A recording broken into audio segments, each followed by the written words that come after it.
Are you tired of choking down petroleum-based pharmaceuticals and still not feeling any better? Well, that was me, and now I've added tinctures to my routine, and I feel better than I have in years. So if you're open-minded to an alternative and you want to feel better, I want you guys to check out Remedies.com's teas, tinctures, herbs, and lotions, and she'll even provide you with a consult to help you find out what you need to feel better. It's time to start your herbally burbly journey today. These creators and guests are here to help you prepare. Let's get to know them on a more personal level and give them one additional platform where they can help educate, entertain, and encourage you and your family.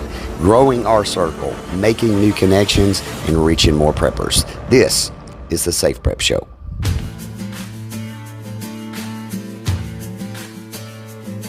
And good evening, everybody. Welcome back after the holiday break. This is the SafePrep Show. I'm Justin, our guest this evening, and unless this interview goes horrible, several episodes on out in the future. Everybody say hey to Scott.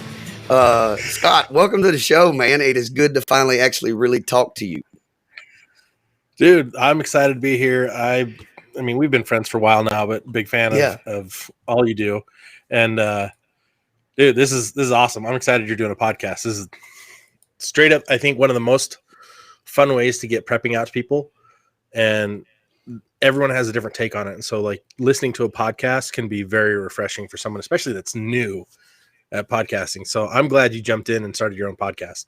We talked briefly about shifting hyperfocus and ADHD prior to hitting the record button. So yeah, this is a little less intensive creative content wise than TikTok is. So man, I'm so glad to have you here. I found you on TikTok way earlier this year, and I've always tried to be good about making the circle as big as I can. So I think I introduced my audience to you, and obviously we share a lot of the same audience. So I want you to give people a sneak peek or tell them what they're going to learn, because we're going to get into a topic tonight, but after we get to know you, of course.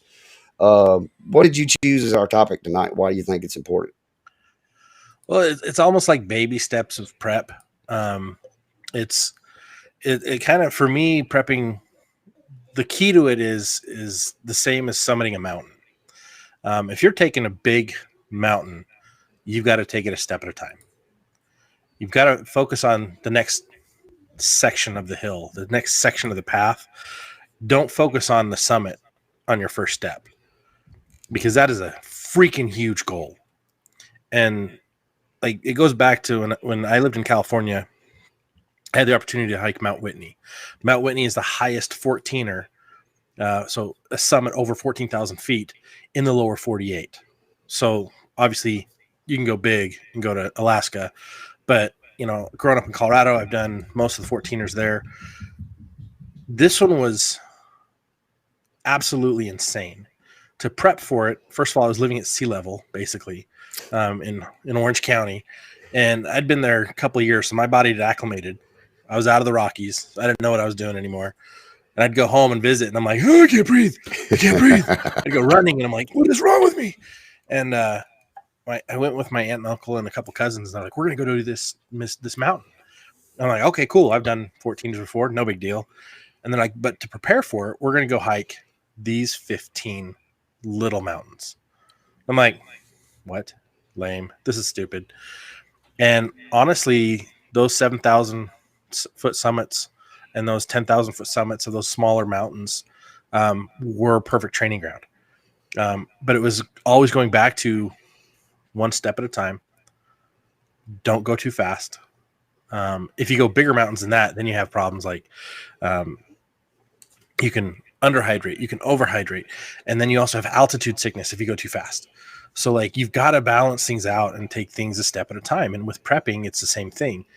If you go too fast, you'll burn yourself out, or you'll get overstressed. And I like to think of prepping as a lot of people will panic, and that's why they get into prepping. And if they do it right, that's where they find peace. And it's all about the peace for me.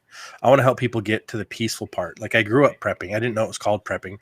It was just called life. I mean, we had a year's supply of food all the time. We had the big storehouse at home, right? We had food, we had water, we had a water source locally. We also had, so we could replenish. We also had our own garden. My parents were great examples of all that to me, self-reliant.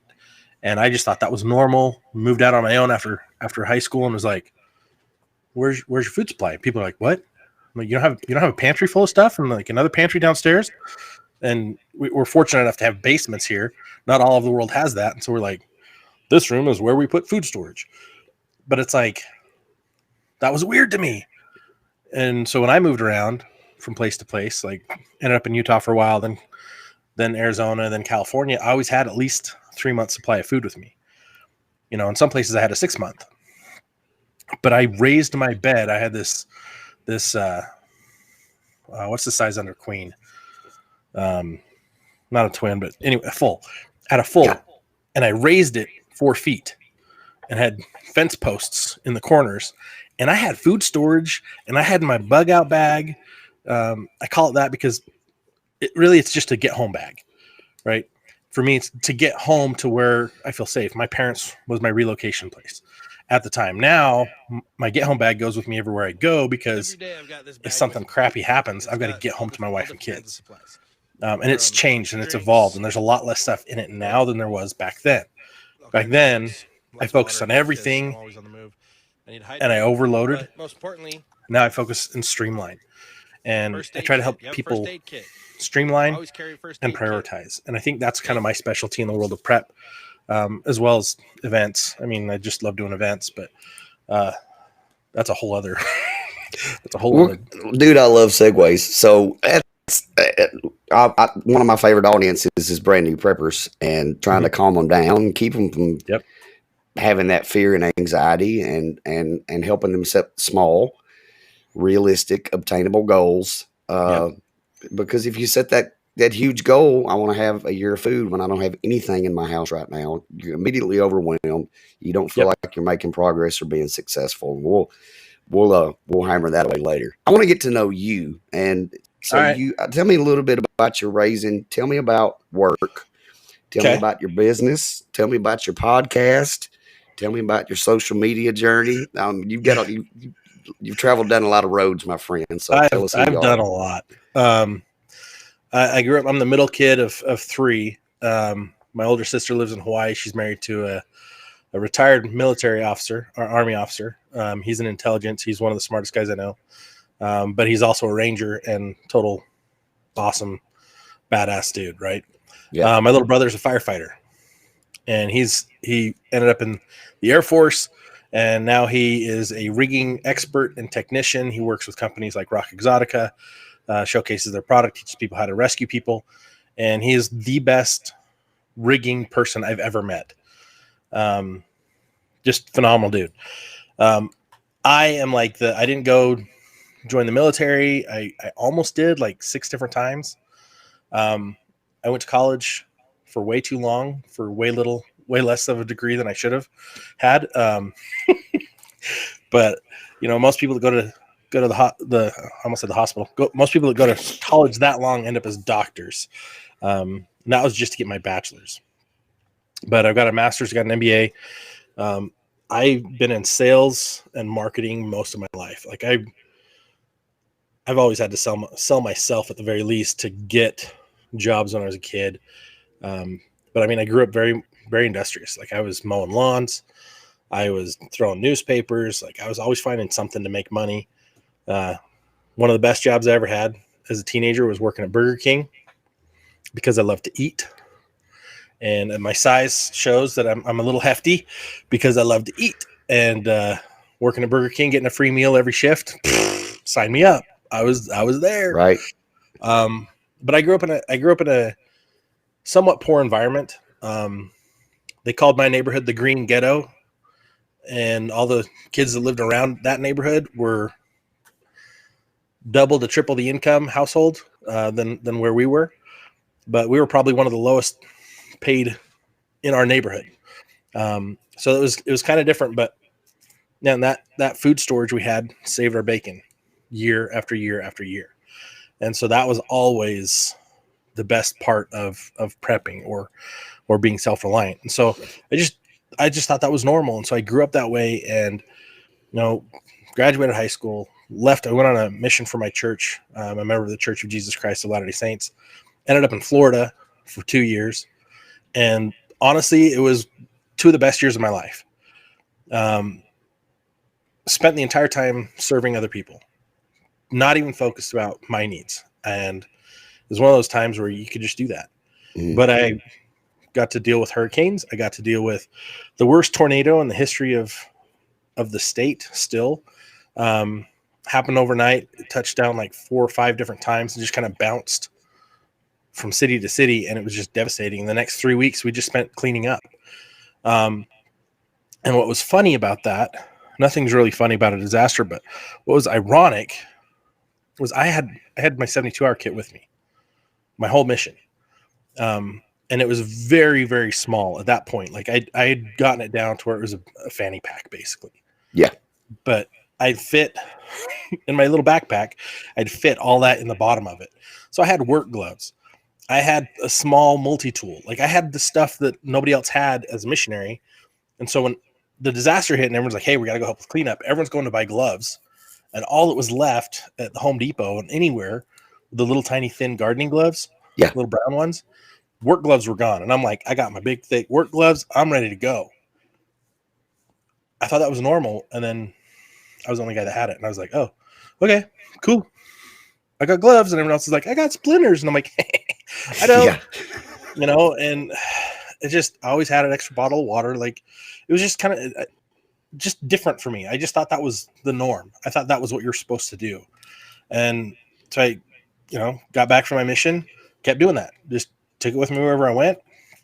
Lived at home for a little while, ended up going to college in Utah. Went to Utah.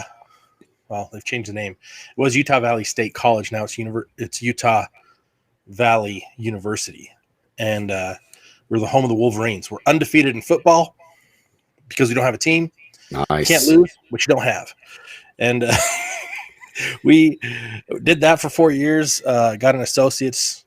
I got recruited to the University of Phoenix to work for them, and became an admissions rep there, and got my degree there, got my MBA there.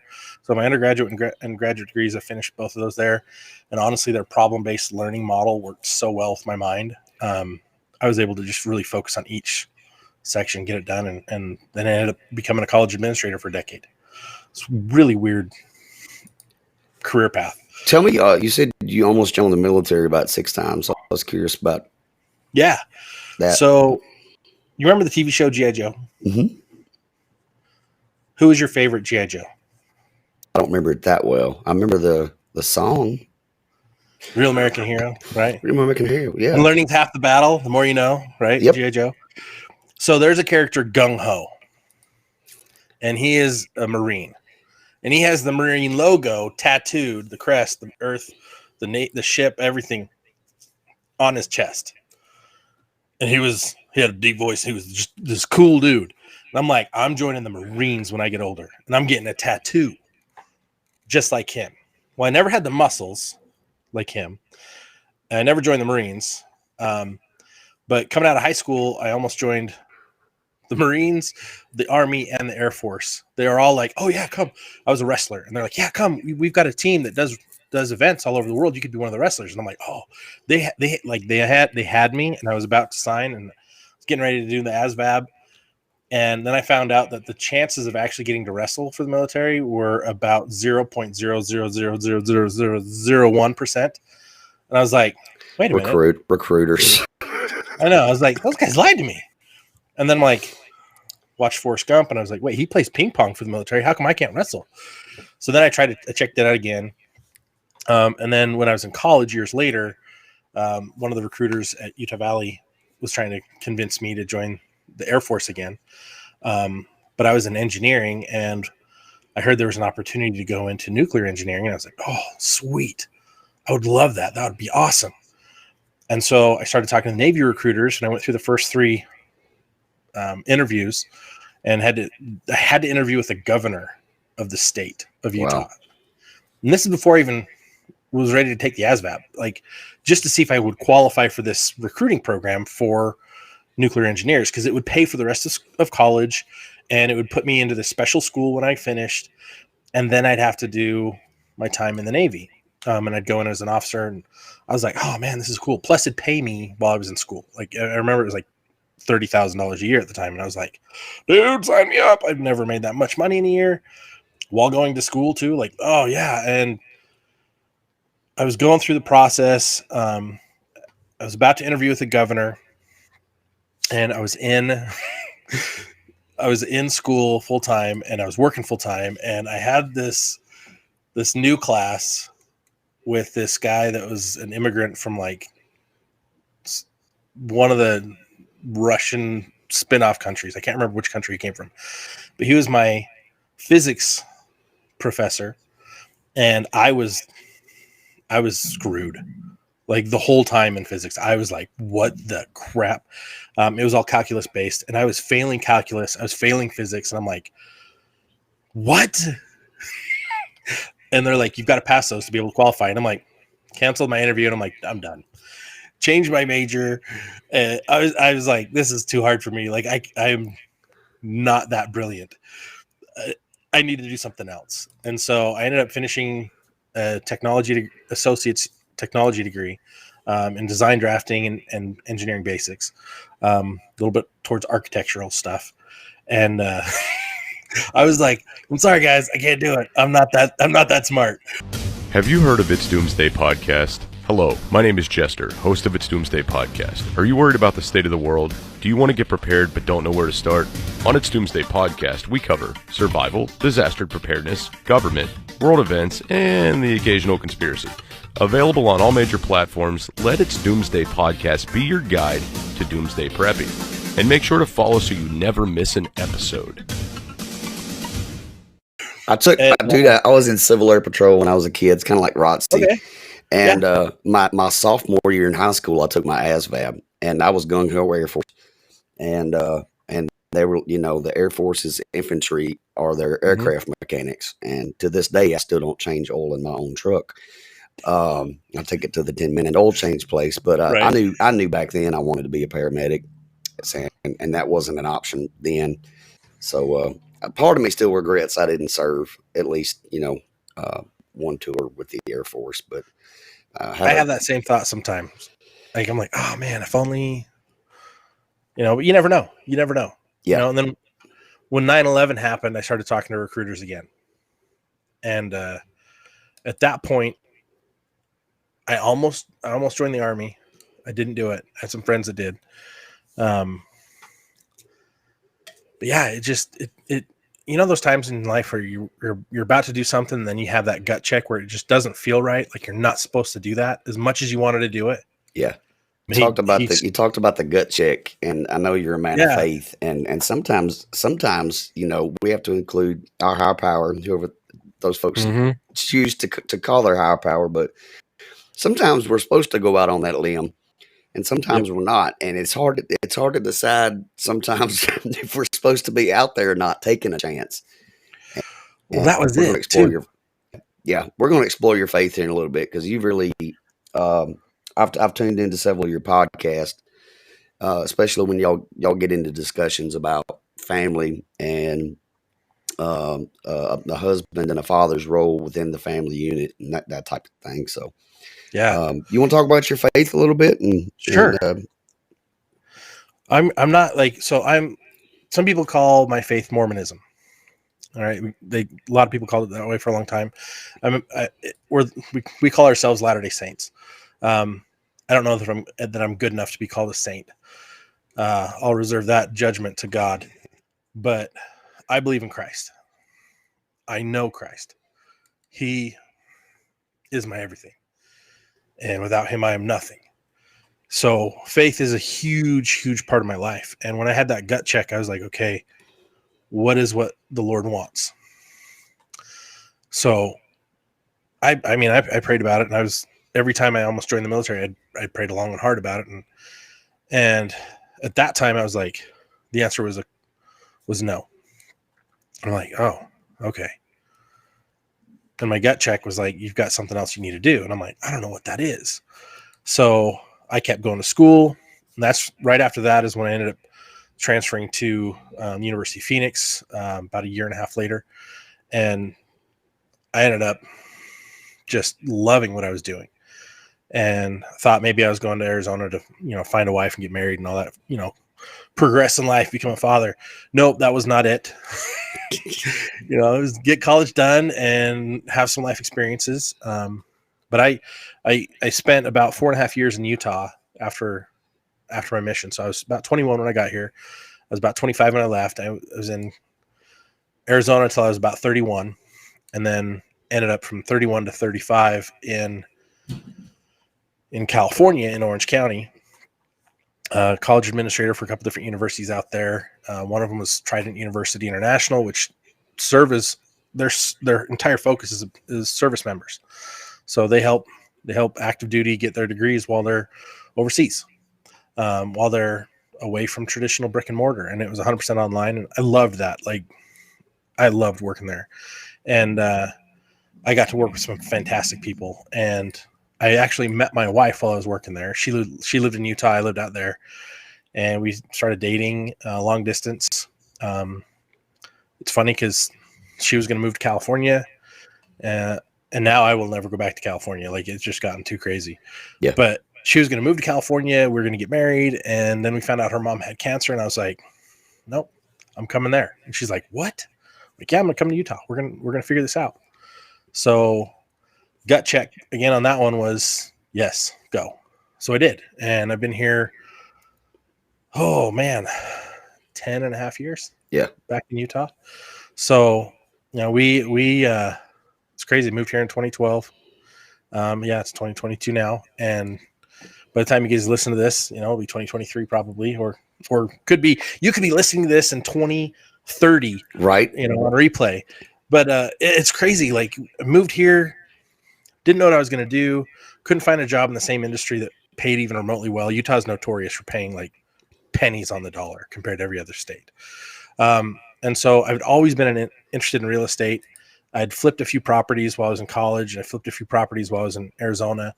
And so I was like, yeah, I'll get into real estate. So I got into that, made a crap ton of money, but it wasn't fulfilling.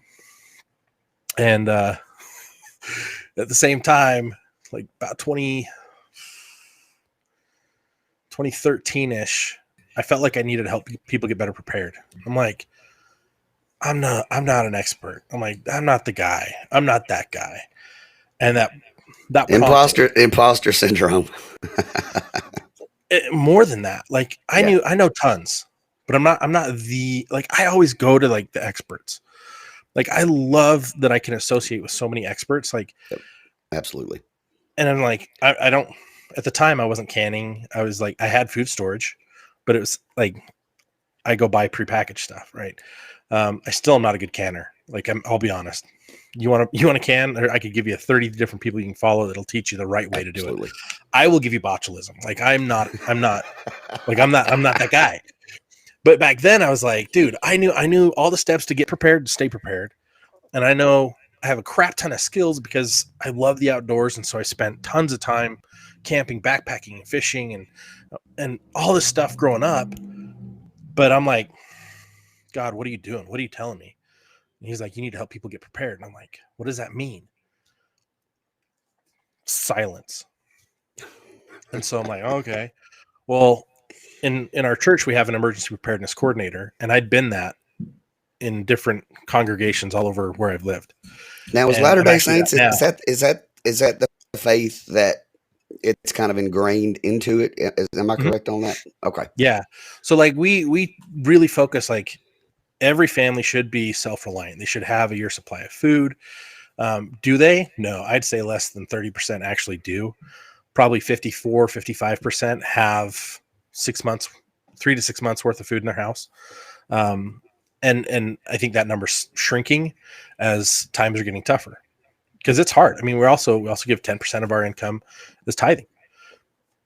That's not an easy thing to do either. But prepping is one of the hardest things to do because it requires continual work, and having that food storage and having having a home store, as I like to call it, because it's not just food storage. Like I've got extra deodorant, extra soap, I've got extra fuels, I've got extra vitamins, I've got extra medications. Like anything we use a lot of, whenever it's on sale, you buy extra of. Yeah. That way you don't have to go to the store as often. And that way, if you run into a rough month, oh no, the bills are too high. Oh, can't go buy milk. That's okay. We got powdered milk. Yep. Oh, okay. We're good. Oh, that's okay. I've got extra gas in the garage. I can fill up my tank this week without breaking the bank. It just those simple little things made life survivable. I mean, it's gotten us through some really hard times, and it's something that's been taught to me my whole life. That's why I thought it was just normal. I didn't know it was called prepping. So when Doomsday Preppers came out, I was like, this is awesome. There's other people like us. And I'm like, whoa, this is a little crazy. Yeah. I'm like, but what they're doing and the reasons they're doing it made 100% sense to me. I was like, yeah, I know all that stuff. Yeah. So going back to when God's like, you need to help people, I'm like, okay, what does that mean? How am I supposed to help people? And so I started studying more and trying to figure things out and be like, okay, how do I help people? And I couldn't figure it out. Fast forward a couple of years, it came again, and it was at the most unusual place in the world that it came again. I was at Comic-Con. I have a brother-in-law that's on TV, and he's done TV shows with Discovery Channel and all this other stuff. And he's like, can you help with my booth? And I'm like, sure, I can take a day off. And I was selling like his stuff, and he had, infrared ops and night vision stuff. And he does UFO and alien stuff and former FBI guy. So he did just a lot of cool stuff. But Comic-Con is the most exciting waste of time ever. Because when you come out of it, and I'll clarify that for those who are, fandom geeks like myself, like it is for pure fun. There's nothing tangible that you can come away with where you've learned something of value. There's no transferable skill in a fandom, but it is fun. Mm-hmm. And I would like to keep going. My wife is like, nah, you're too busy. You've got kids. So when they're a little older, maybe I can keep going. Yeah. But while I was at Comic-Con, that prompting came again. You need to help people get prepared. And then my thought was, man, I wish I could make prepping as fun as a Comic-Con, because every conference I've ever gone to, every convention I've ever gone to, every expo I've ever gone to, and I've gone to hundreds and hundreds of them. Yeah. They were the Ferris Bueller science teacher of entertainment. 1930, right? It was some sweet old lady on stage, and she'd be like, canning, anybody, canning. It was that boring. Yeah. It was that, like, it was painful. And there'd be like 15 vendors tops, or 20 vendors tops. And it was the same companies you see all the time. And in Utah, they were bigger. Like here, it was like, there were 50 vendors. Yeah. And I'm like, most of it was garbage stuff that you could get at Walmart for cheaper, but they're selling it for 2 to 3 times as much, saying this is what you have to have. This glow-in-the-dark paracord bracelet will save your life. No, it won't. Like, what? But people are like, oh, I need that. Oh, this is a zombie slayer. And I'm like, oh, it is? Oh, I got to get that. No, I got one. Right? People would go crazy over things that were just overpriced junk. And I'm like, man, there needs to be like a cool event with hundreds of vendors. There's a better, real good stuff. There's a better way to do this. Is what? Yeah. And the classes need to be like loud and engaging, and you actually learn something. Like, so the thought was make an event like Comic-Con, but for prepping. Yeah. I was like, oh man, how do I do that? And I had never done an event like that before. I'd done scout camps, and I was a patrol leader, and I was a scoutmaster, and I'm like, yeah, I can go to those. I can help with those.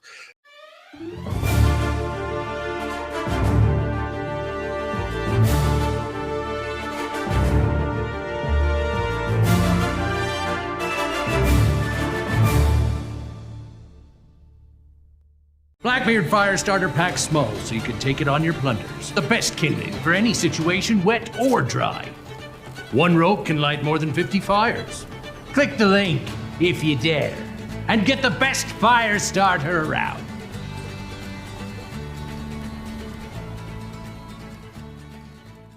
and I'd done small little fairs, and I was a triathlete for a while, so I was going to all those and learned how to put together races, and then I ended up doing a You can't singles comp. just skip through the scout stuff, man. When I've been a scouter too.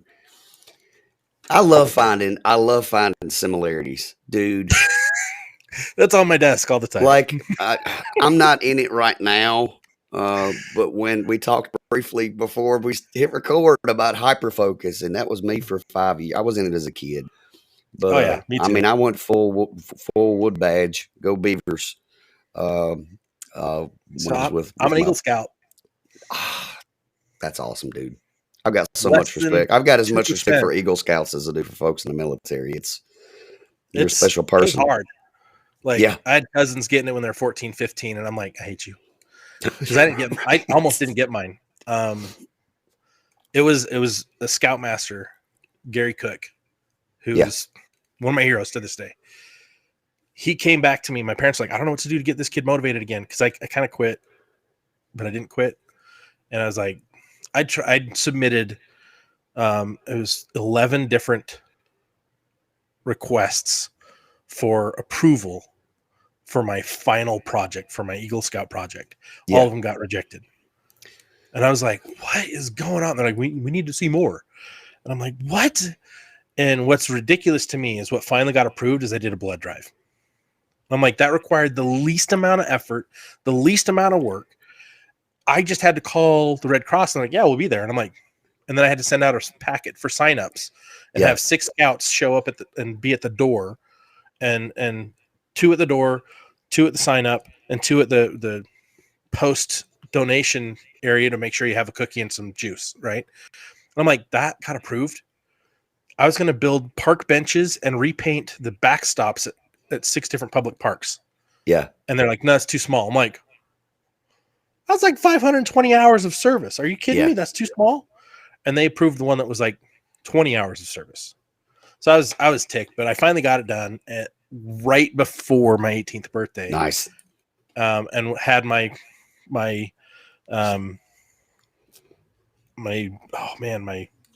review board. That's what it's called. My review board 3 days after my birthday, but I had everything submitted before. So they're like, because it's submitted on time, you can do it up to 7 days after your birthday. So they hurried and did it. They approved it. Like, they approved everything, gave me the rank. And then my mom she likes to just pack everything together at once.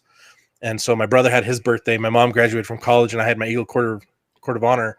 And nobody remembers that I had an Eagle Court of Honor. They just remember my mom's graduation, my brother's birthday. And I'm like, how did I get squoze into that? That's a huge accomplishment. But it was just like, just part of life. Like, so that whole organization, I credit my path included Scouts. And I honestly think that even that small part of the path I was on when I was a child in Cub Scouts, I think I joined when I was in first grade, has got me where I am today. And I'm still grateful for the time I spent in scouting as a kid.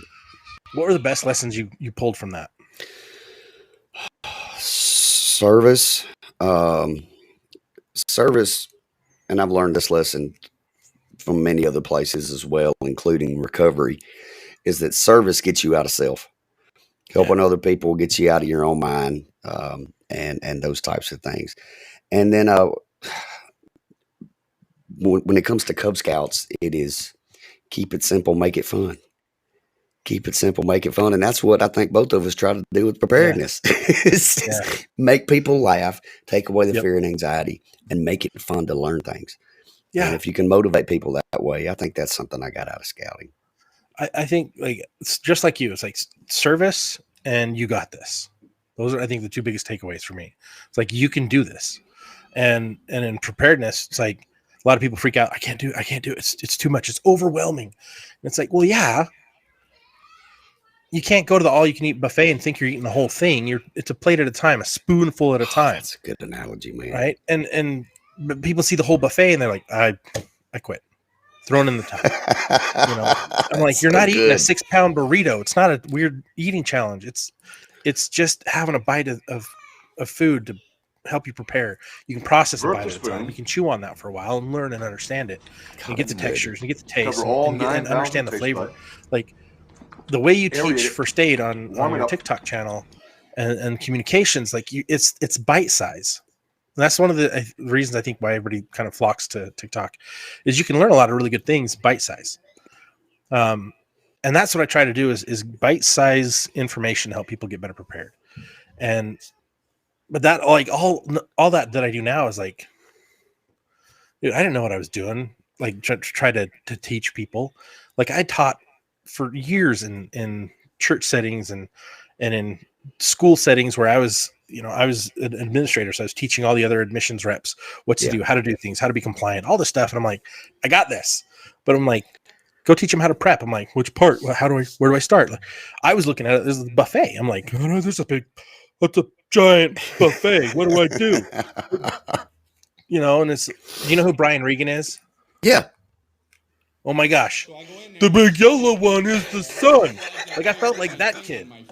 Yeah. I'm like, science project, and I just brought in a cup of dirt, man. What is it? Cup of dirt. What can you tell us about it? Oh, it's a cup with dirt in it. Like I'm like, what do I do? How do I go to the next person? And so like when I got that prompting again to do it, and this time like do it so that it's fun and it's engaging, like make it like Comic-Con. I was like, so I created PrepperCon. So like my in-laws were kind of like a little bit into prepping, but my brother-in-law was more along the same lines as I am, and we were talking about this. Like there needs to be more fun. Not the same brother-in-law that was the movie guy, the TV guy, different brother-in-law. There's lots of them over there. But he and I both were talking about like, yeah, it needs to be more fun and it needs to include, and we started going through the list of like everything. Because up to that point, like all the events I'd ever been to were like put together a plan, understand first aid, understand the basics, have a good day. And I'm like, no. Like there's like the world of prepping is like, it's beach volleyball all the way to bunkers. Like there's so much subcategories, man. I love it. Subcategories. You could be a homesteading, route. You could be just a canning specialist. Like first aid is just the tip of the iceberg. Like triage, understanding electricity, the grid, interconnectivity of things and devices and EMPs and the different scenarios. And so as I started developing this, and then built a website for PrepperCon and built the event and then had to sell every single vendor on the idea. Yep. They're like, I don't know, you've never done an event like this before. And I'm like, well, I've done a singles conference, which was really hard. And I grew at 179% the year I took over. And they're like, whoa, what kind of marketing budget? I'm like, 0. And they're like, how'd you do it? I'm like, social media. I'm like, okay, well, what, tell us. At the time, I was also running real estate, but I was doing all of my stuff through social media. So I was growing, I was clearing 140, 150 a year doing social media lead acquisition, right? All organic. And I was doing really well. And so then I was like, I'm going to do the same thing for this. I'm also going to do billboards, TV, radio. We're going to spend about $175,000 on all this marketing. And people are like, really? I'm like, yeah, it's going to be huge. We're going to have like 5,000-6,000 people there. Yeah, I don't know. I don't know if you can do that. That's a lot of people. I'm like, no, I know. It's a lot. Well, truth be told, we spent about $190,000. Some of that came through in trade, but we had $190,000 worth of marketing done for that event. We had just over 10,000 people come through the doors. We sold out on booths 3 times. So we had to expand the space. That's amazing. Thankfully, we had the ability to do that year. The next year, we didn't. It also benefited that we had FitCon going on the same day in the same venue, 2 halls down, and people were like, "I'm here. Where do I sign up? Where do I?" And we're like, we didn't know that's what they were there for, and so they'd buy a ticket. They'd come in. They're like, "I'm here for the gun show," and we had guns, of course. Yeah, we're like, "Yeah, right here," and they were thinking the gun show, and I'm like, so. We had all these volunteers, and they had one of them just put on his hat like a sticky note. "This is not FitCon." And people like look at him and they're like, "What?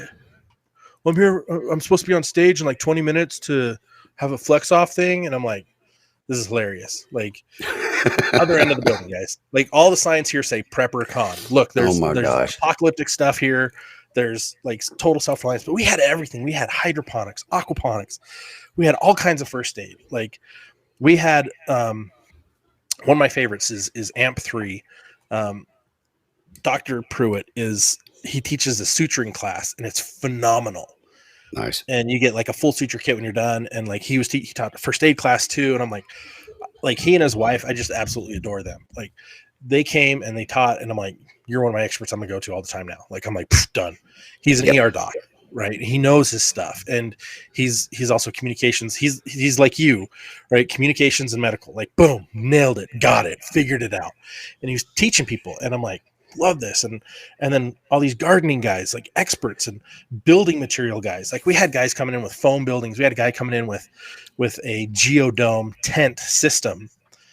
We had Fortress Clothing come in, who they have clothes that you can wear that will keep you warm in negative 75 degrees. Wow. One layer, but that's also good in 20 degrees. So you're not overheating. Like it's amazing. And Wastewater Away, like there's so many cool companies with amazing products that, like at the other events you don't see, you don't hear about, because what's the point of going to that if there's only, maybe 1,000 people that come to the event? So our first year we had over 10,000. I want to say it was 10,083 was our final number. So we decided the next year, let's go a little bit bigger. We don't have to spend as much in marketing. Let's go a little bit bigger and bring in some more stuff. But we brought in like celebrities. We had Michael Hawk in the first year from Man, Woman, Wild. And then we had, in year 2, we had Alone season 1 winner, Alan Kay. And then we had Nicole Appelian. And then we had one of my favorite authors of all time show up. And Chris Weatherman, Angry American, the Going Home series. Dude. And then we had Boyd Craven come the next year. Like I got like some of the coolest people. Like I tell people, and you hear so much about 1 second after. You hear so much. I'm like, right? Going Home, y'all. Going Home's way better. It gets started quicker. It's practical. It's techie because he like tells you everything that's in the bag, dude. And he tells you how he does things. That whole series, man, just right. Yeah, we're gonna put a special little link down in the description direct to that series. Read the first book, guys. The first book. That is all it will take you to get hooked. If you don't like to read books, it's available on audiobook, and it will make you think a different way and prepare better. Whole different world. Yep. And I love the post-apocalyptic genre. Like I love that whole genre of books. But we had so many different authors. We had like Suzanne Sherman, who does more your Second Amendment and your First Amendment rights, and she also does cooking but we had a cooking contest from Food Storage Only. Oh, and we had prizes. Like we gave away probably $25,000 worth of stuff. Yeah, as door prizes. Like somebody won a geodesic dome, one of those domes that we had there. It was phenomenal. It was so much fun. And then year 2, we had over 13,000 people there. Wow. We had about 220 vendors. Year 3, we had about 245 vendors. We fit some more guys in there. But we had like the big, huge overlander vehicles from Plan B Supply. We had gun show stuff, of course. We had triage classes on first aid. We had triage classes on how to get your community involved post-disaster, how to rebuild, how to get stuff going. Yeah. We had surveillance, we had security, we had solar backup. Like we had all kinds, like just so much of everything. We had more people from Alone. We had Kyle Bell from Mountain Men and his son, and they were phenomenal because they live off grid most of the time. Like they're just awesome.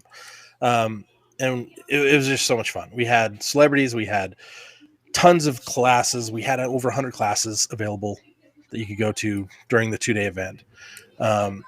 It was phenomenal. Now, was that, brag on yourself, it was a big event. How big was it? So just in attendees, we were the largest in the world.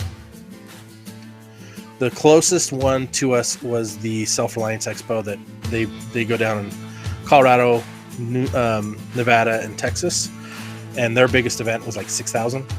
Gotcha. And we crushed it. That's right, he crushed him. Guys, that is just part 1 with Scott, and he will be back in next week's episode, so be sure that you tune in. In the meantime, I want you guys to be sure to check out @Scott.PrepperTalkRadio on TikTok and PrepperTalkRadio.com. The Safe Prep Show, Fridays, 7 p. Central. Until then, love one another, stay prepped.